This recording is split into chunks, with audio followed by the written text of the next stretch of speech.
Hello and welcome to the Tavern Chat podcast.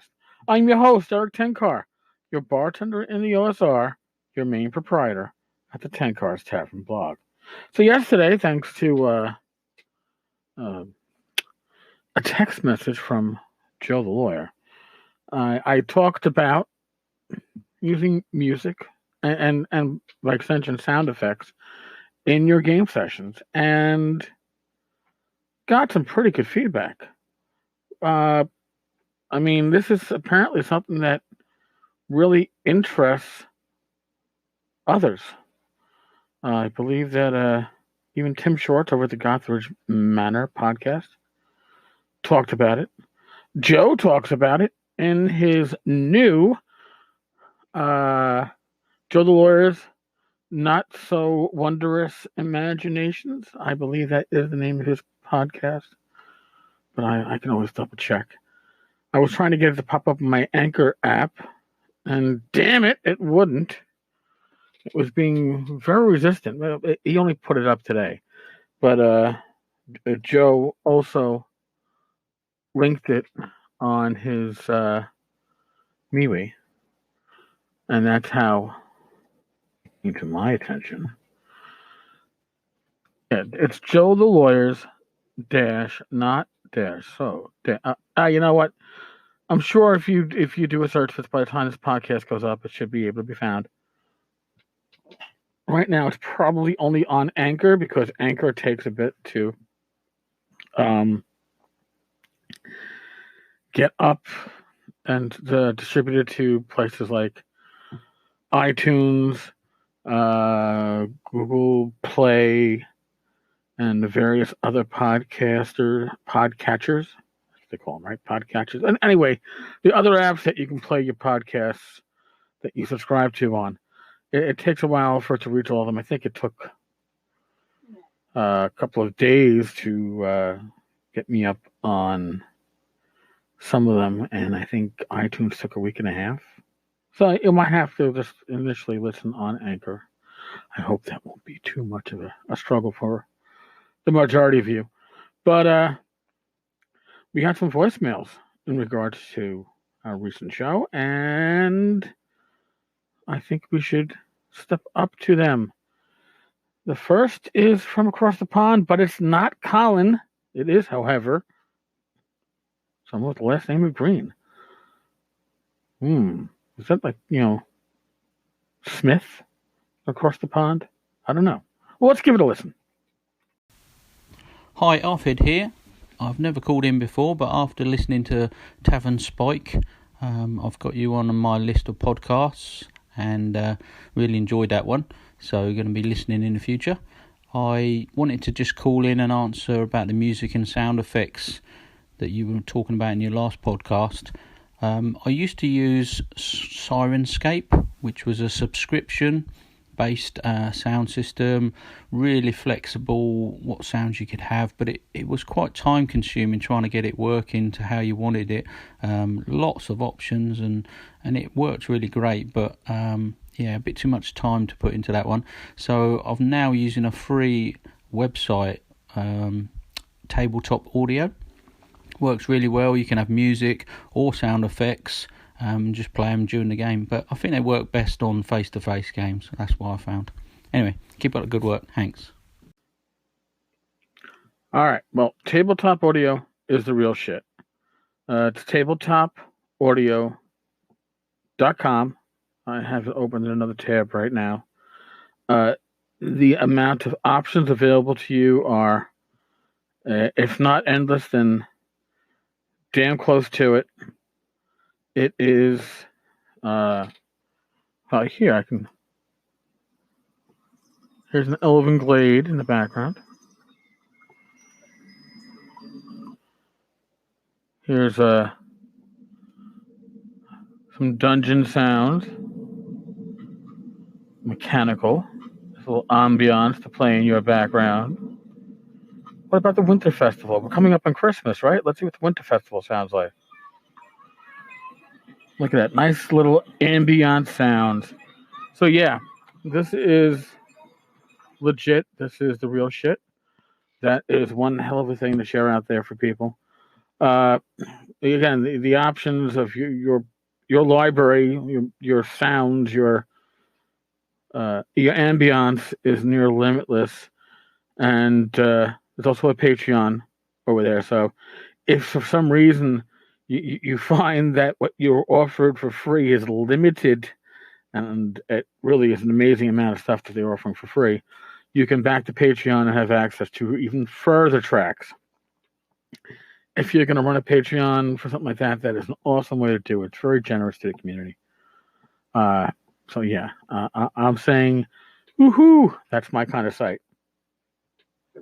Excuse me.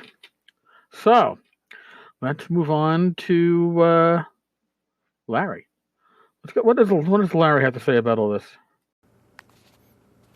Eric, I've never used music in any of the games, but as a player right now, I'm in a Cypher System game that's running sort of a Cthulhu vibe, and our game master runs whenever we've encountered something important, I guess you'd say, or he wants to set the mood. He pulls up a Pandora channel.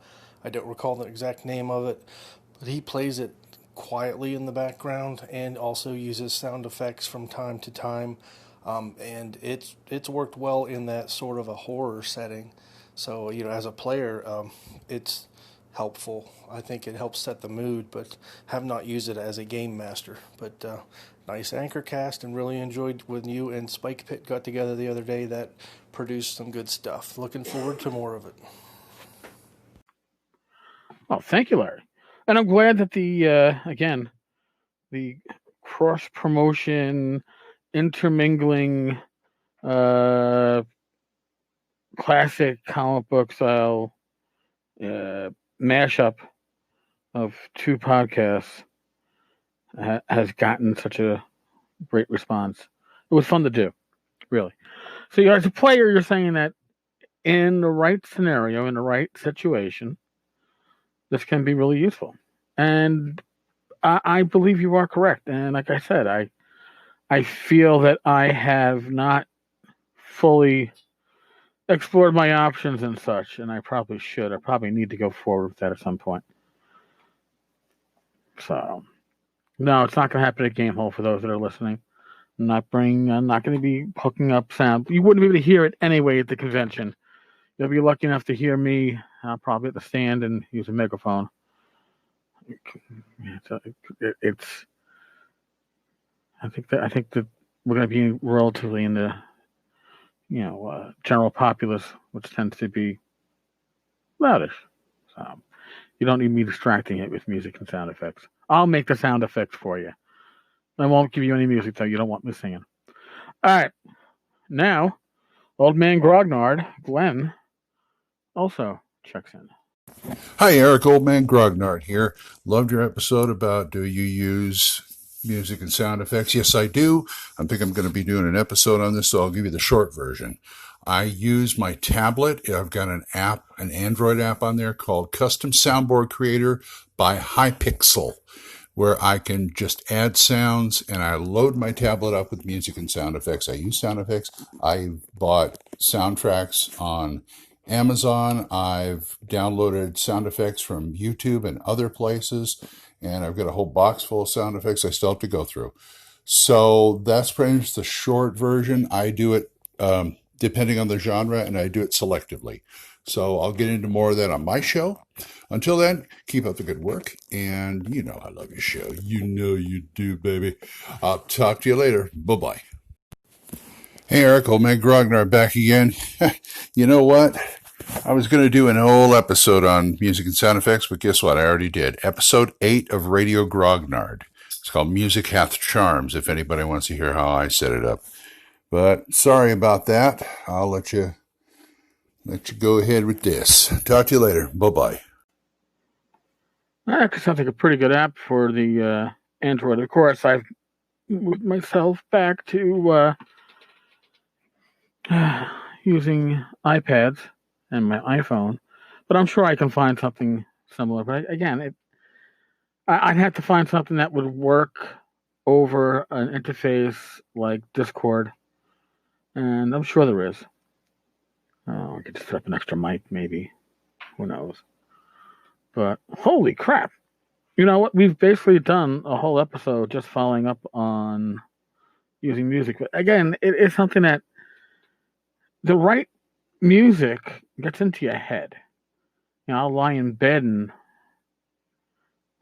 somehow somebody left my cake out in the rain. It took so long to bake it. I don't think I can take it because I'll never have that recipe again. It sneaks into my fucking head as I'm trying to sleep. And that tells you how invasive, to some extent, music can be. And I don't think it's invasive in a bad way. I think it can really spark interest in the game and be a little bit extra.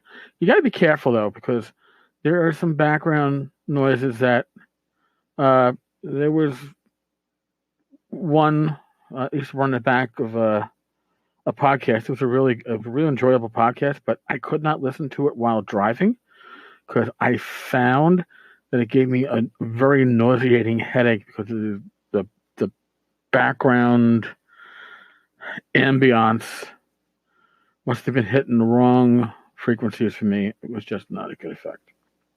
But thank you for all the feedback, folks, and I'm very happy and pleased to see that our crossover idea has been well received.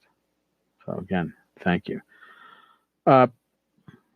Listen, folks, stay safe, be well, God bless, roll your dice well, and if you're coming to Game Hole this coming week, please stop by the Frog God booth, chat me up. If you want to share a beer or two, I won't say no. I don't know if they have any in the convention center itself. There might be problems. But in any case, I look forward to meeting some of you all in the next couple of days. All right, folks. I will chat with you all again tomorrow. Later.